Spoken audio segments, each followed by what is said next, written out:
Hello everyone, welcome to our final video in our Back to Basics series. So we've already done our dye and I want to show you a way to make a lovely twisted skein, a good way to store your yarn until you're ready to use it. And then once you are ready to use it, I'll show you how to make it into a yarn cake.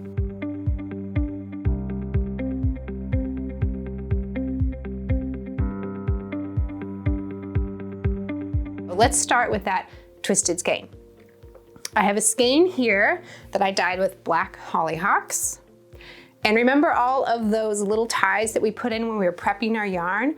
I removed most of them and looks like I've kept 3. You don't want to remove more. You want to keep at least 2 because otherwise your skein will become kind of a tangled mess. So I'm gonna hold it like this between my hands.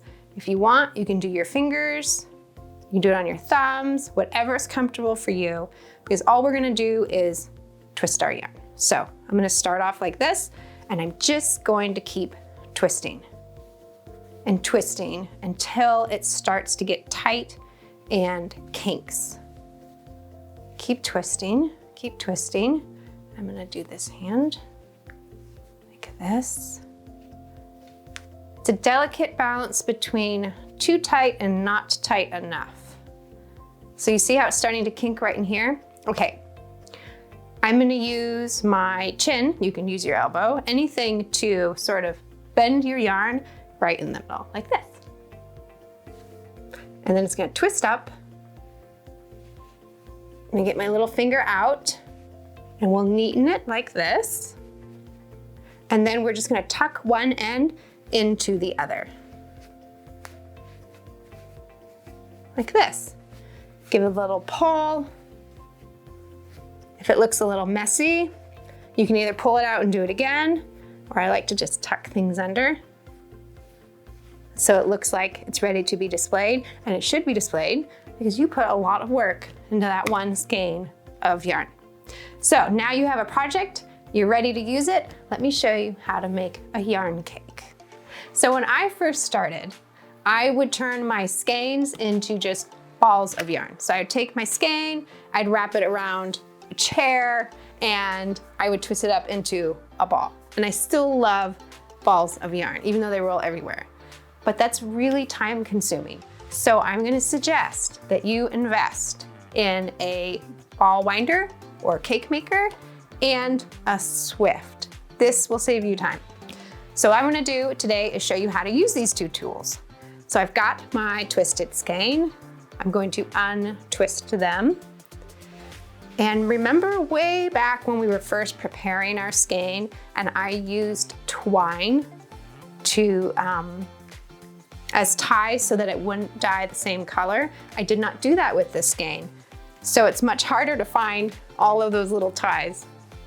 But here's one that stands out. Now this is an important step because you want to make sure your yarn is looking like this, going all in one direction, not like this. This will be a disaster. So go through your skein, make sure your yarn is going in the right direction. This is why keeping those ties are important until the very last minute. Yep. Okay, this is good. I'm now gonna put this onto our umbrella Swift. So this is a simple contraption. It goes up and down. It attaches to a counter. You can unattach it when you need your kitchen counter back because I do not have a dye studio. I have kitchen counters to work with. And I'm just going to loop it like this over the umbrella part and then push it out. And you want this to be nice and tight because this is based on tension. And I'm gonna take this little part down here, unscrew, so it's loose. And I'm gonna push it right up underneath there, nice and tight. Screw it back in so that it stays nice and tight. Now it is safe for me to take off my little ties. So I'll start by snipping here Another good reason to use ties that do not dye is that you won't be worried that you're cutting your yarn, like your actual yarn. So here's one where the yarn is attached. It's the tie and the two ends of the yarn.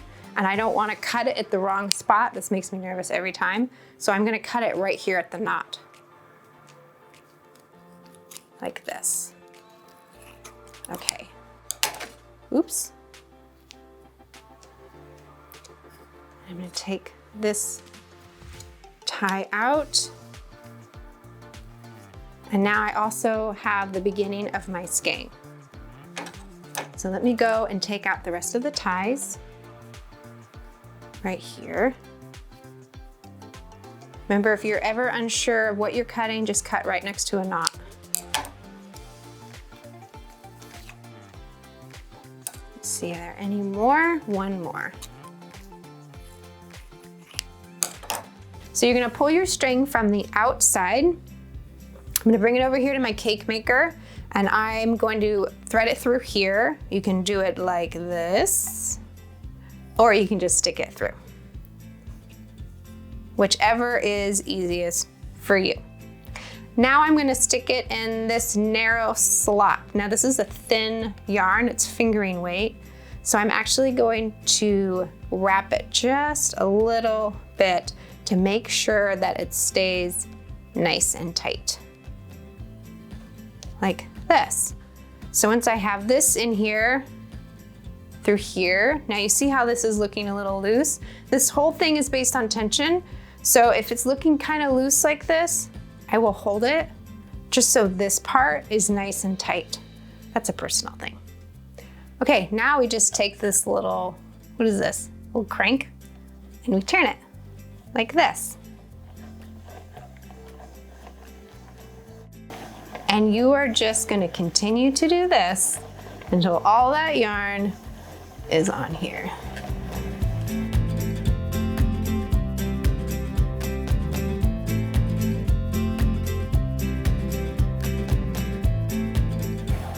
Okay, we finally came to the end. So before we get too much further, I'm actually gonna unwind it just a little bit so I have some length. I'm gonna pop it off of this, and I'm gonna pull it off like this. Whoop. We've taken it off, and now I'm just going to wrap this extra bit around the outside and tuck it in nice and neat, like so.